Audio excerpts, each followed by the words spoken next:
1. Introduction. My name is Brenda. I am 21 years old.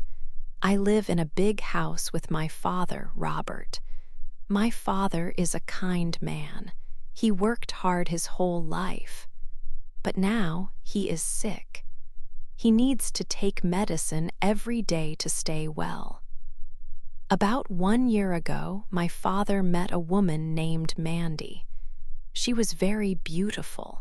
She always smiled. My father fell in love with her quickly. After 3 months, they got married. Mandy became my stepmother. At first, I tried to be friendly with her. I wanted to give her a chance. I hoped we could be friends. I tried to welcome her into our home. But soon, I started to feel that something was wrong. Her smile did not seem real. Her eyes looked cold, not warm. She always acted very nice when my father was around. But when he was not present, she was different. This made me feel uneasy. I did not understand why her kindness felt fake.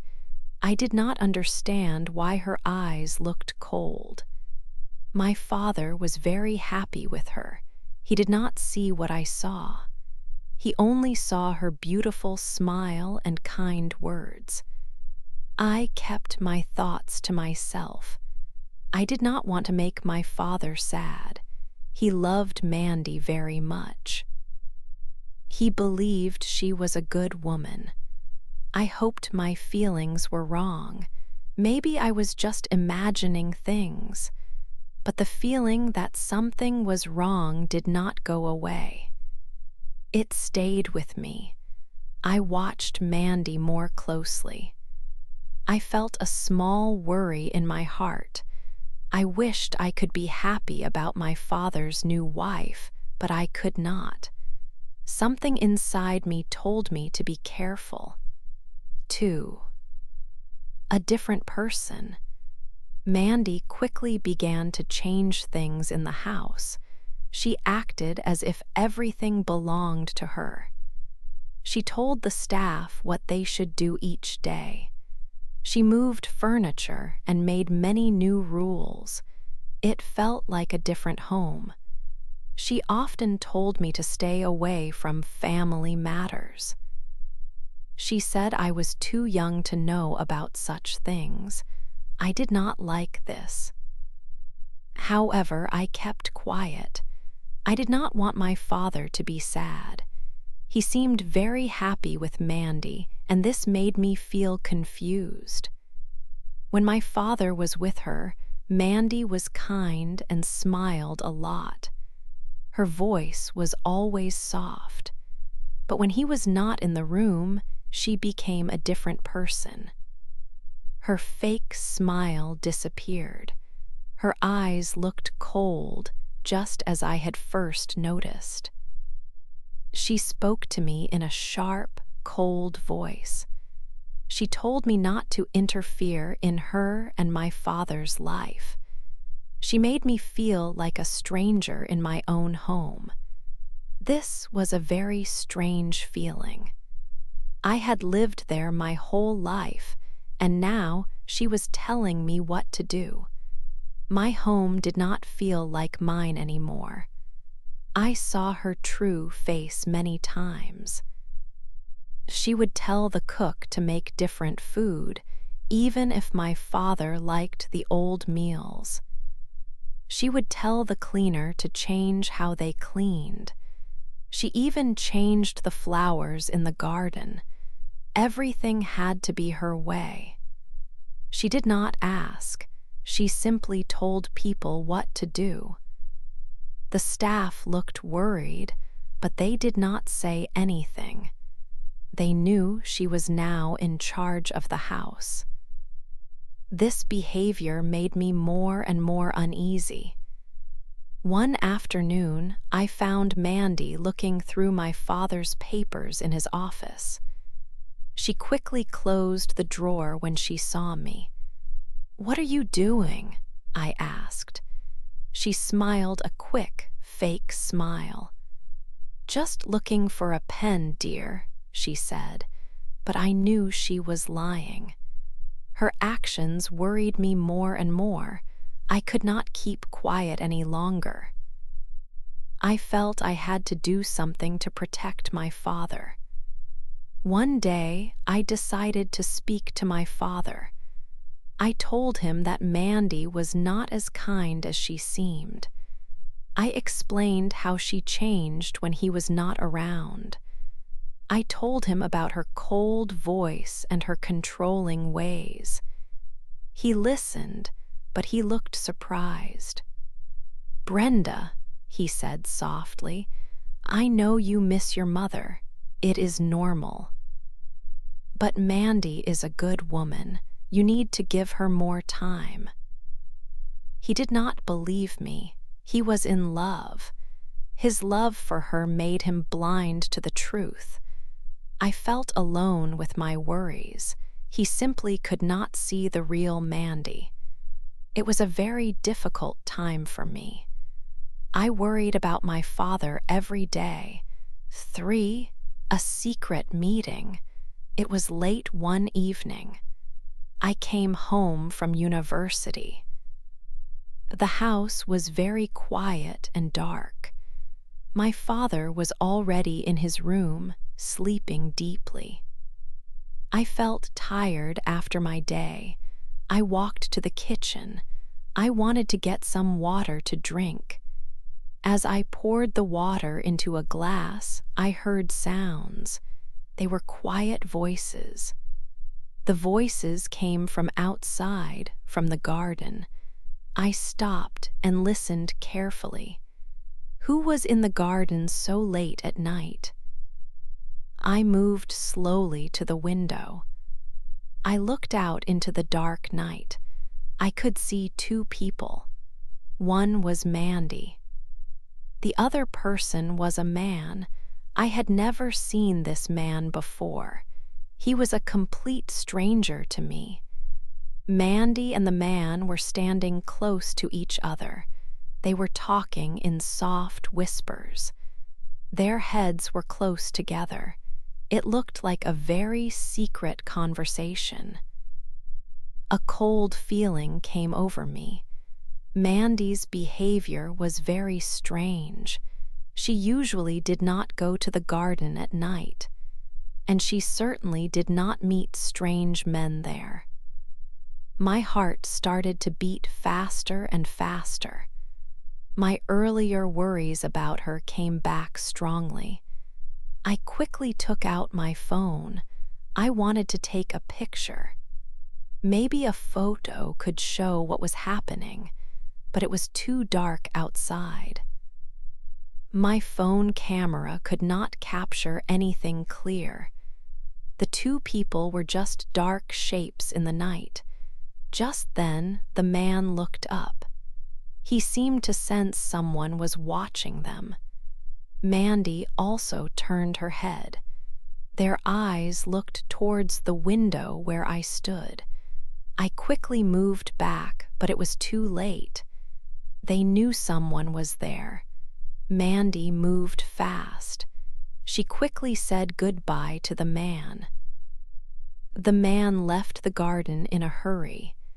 Then Mandy came inside the house. She walked straight to me.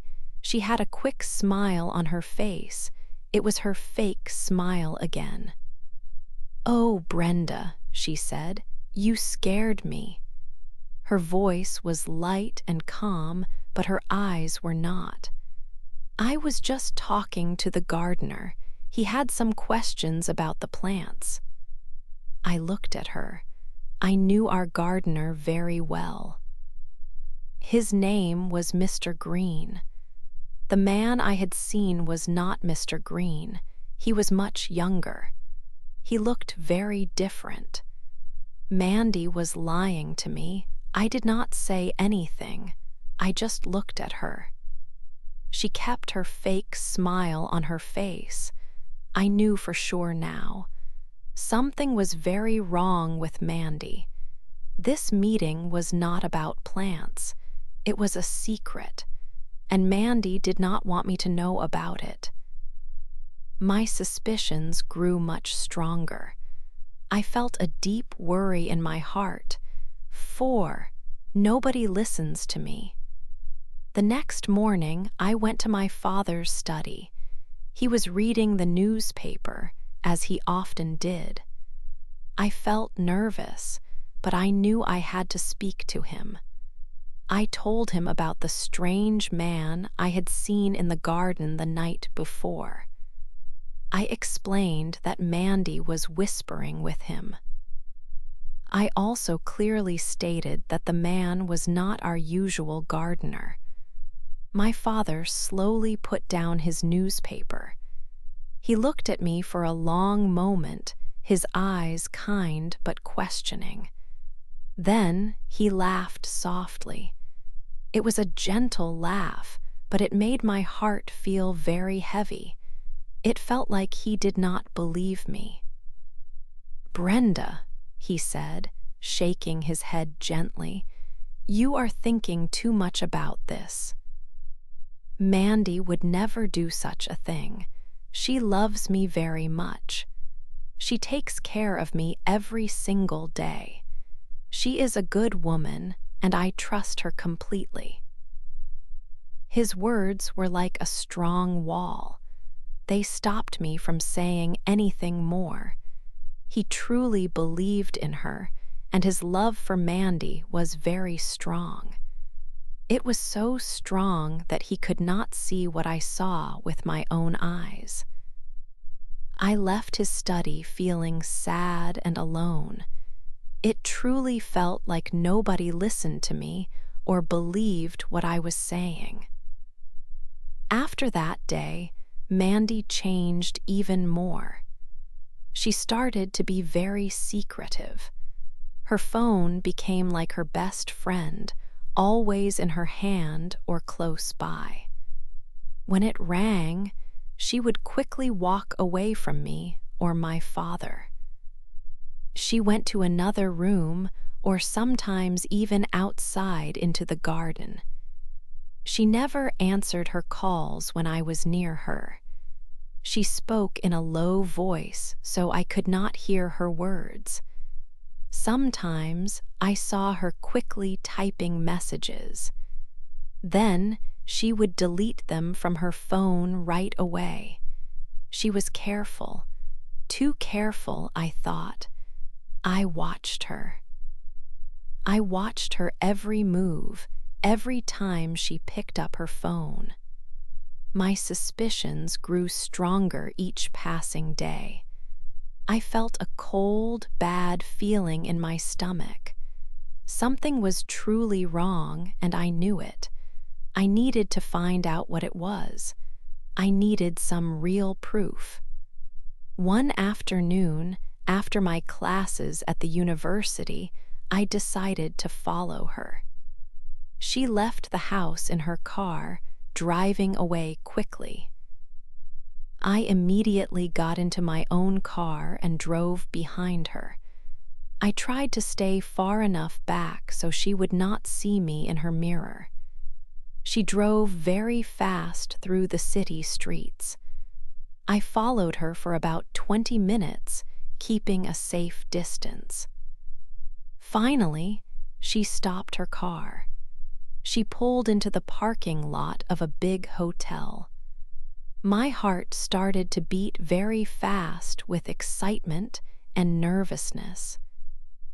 I slowed down my car and tried to get a better look at what she was doing. But just then, she looked into her car mirror. She saw me. Her eyes met mine for just a second. Her face showed a quick surprise, almost like fear.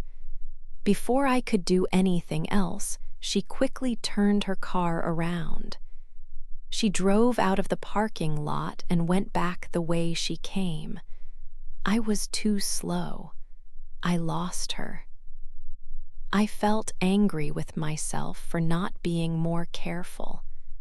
I was so close to finding something important, some proof. Now, I had nothing. I drove home slowly. The feeling of not having proof was very frustrating. I knew in my heart that Mandy was hiding something dangerous, but I had no solid evidence. My father would never believe me without proof.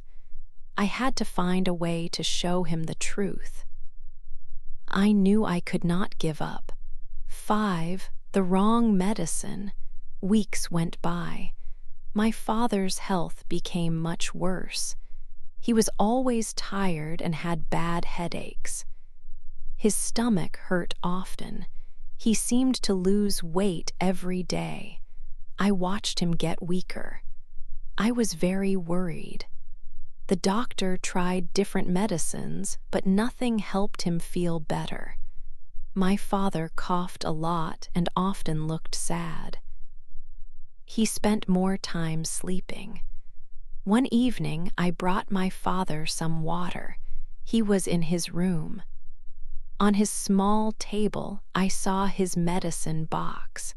It looked like the usual box, but when I looked closer, I saw the pills were different. His old pills were white and round. These new ones were a pale yellow color and slightly smaller. This was very strange. My father always took the same medicine. Why had they changed? The next morning, I asked Mandy about the pills. I tried to sound calm. "Mandy," I said, "I noticed Dad's pills are a new color." She smiled quickly. "Oh, yes," she said. "I found a new brand. It's much cheaper than the old one. We need to save money." She said it quickly and then changed the subject. Her answer did not feel right. My heart told me something was wrong. Why would she change his medicine to a cheaper one when his health was so bad? My suspicion grew stronger. I knew I had to find out the truth. That day, when Mandy left the house, I went to my father's room. I carefully took one of the pale yellow pills from the box. I put it in a small tissue and hid it in my bag. My hands shook a little. I felt nervous, but I knew I had to be brave for my father. This was important. I had to know what those pills really were.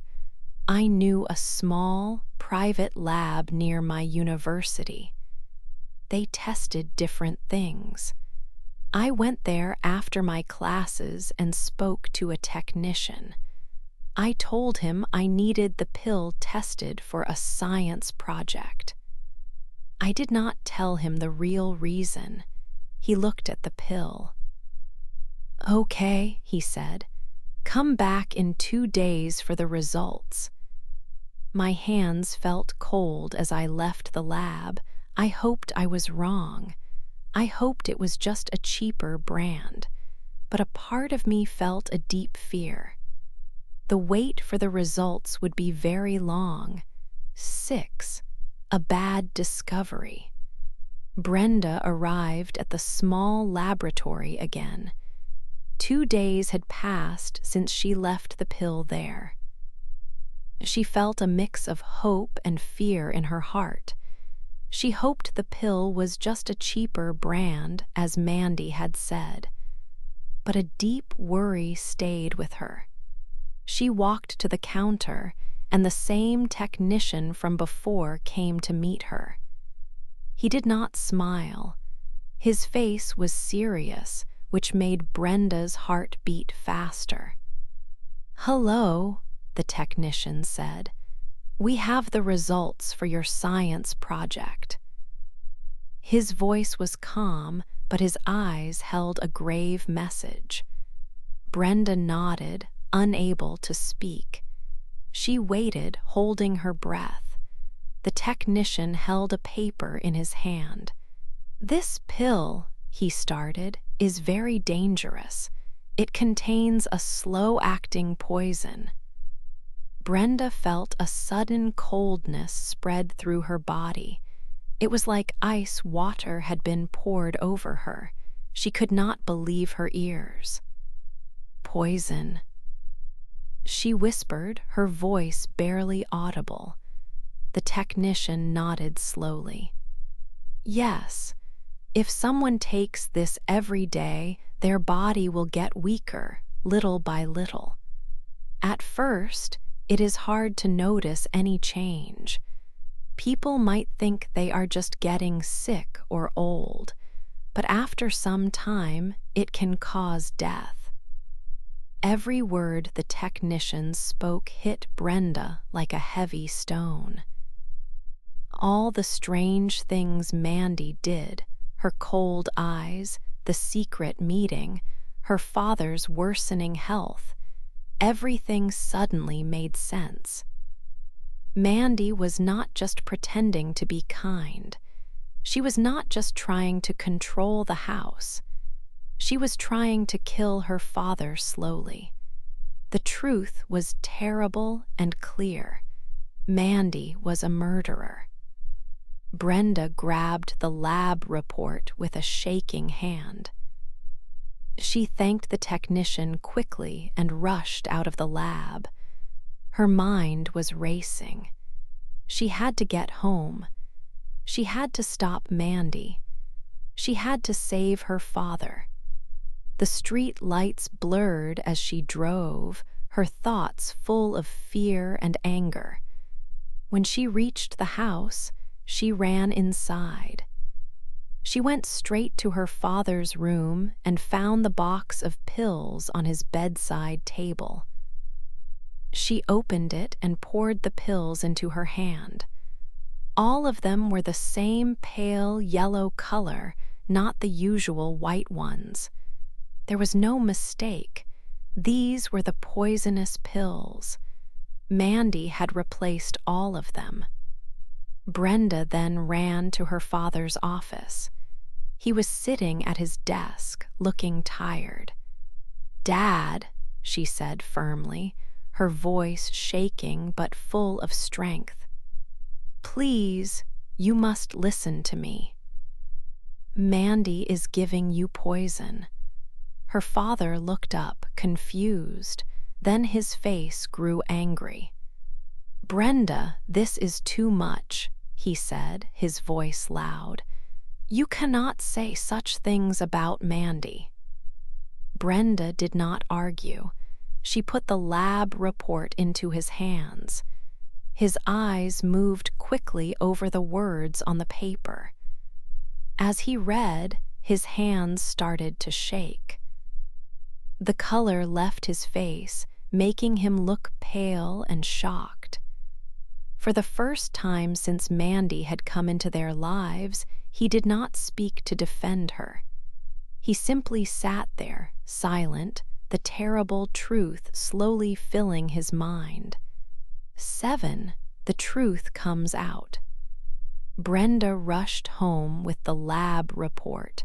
Her heart beat fast. She needed to show her father the truth. She found him in his office. He looked weak and tired. Brenda held out the paper. "Dad, please read this," she said, her voice shaking.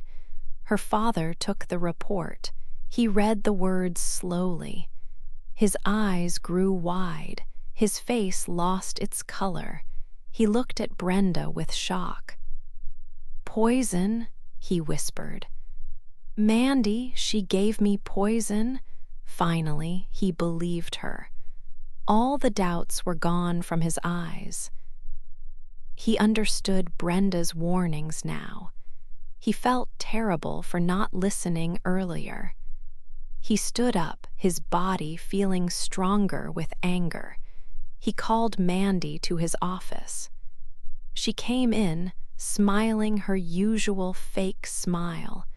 She did not know what was waiting for her. "Mandy," her father said, his voice cold and firm.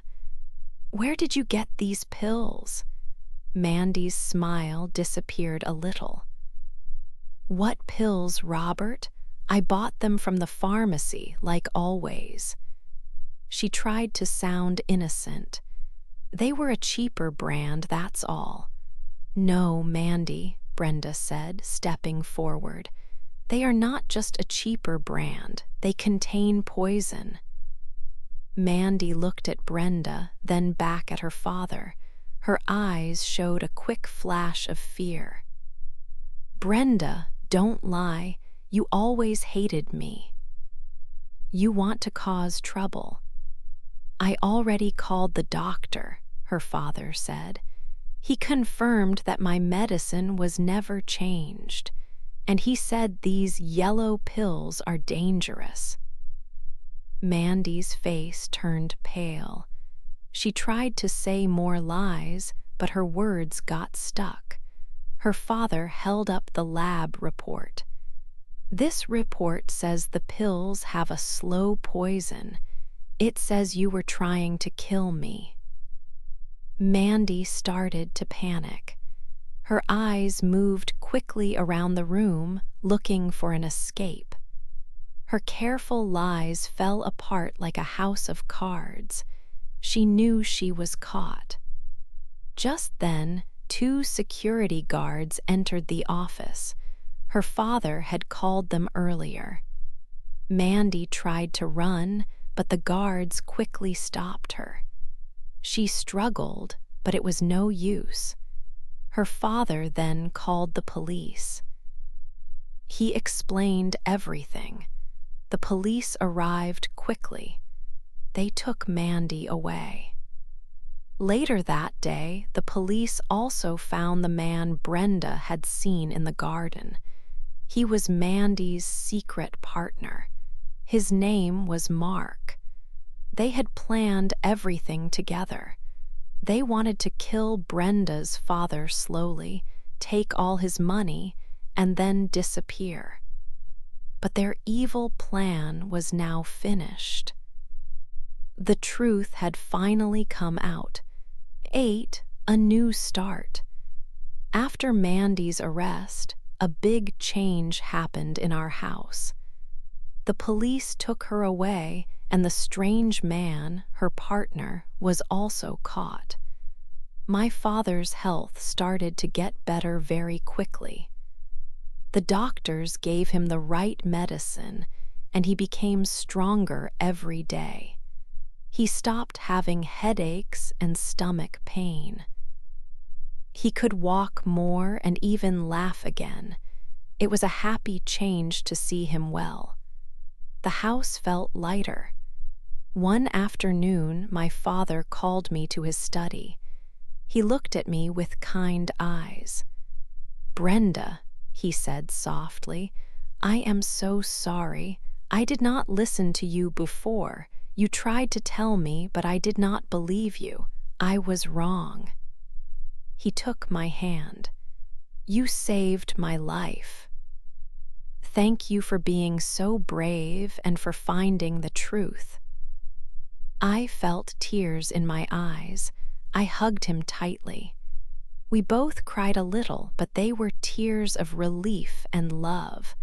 The bad time was over. Our home felt different now. It was peaceful and quiet. The cold feeling was gone. The rooms felt warm again, like they used to be before Mandy came. The staff also seemed happier. Everyone could feel the new, good energy in the house. I went back to my university studies. I focused on my classes and my future. My father also found a new purpose. He decided to start a charity. This charity was for people who had been tricked or lied to, just like he was. He wanted to help others learn from his mistake. He often talked about how important it was to be careful and to listen to your family. This whole experience taught me a very important lesson. I learned that you should never keep quiet when you know something is wrong. You must always speak the truth, even if it is hard. Even if other people do not believe you at first, it is important to stand up for what is right. My father and I now had a stronger bond than ever before. We knew we could trust each other.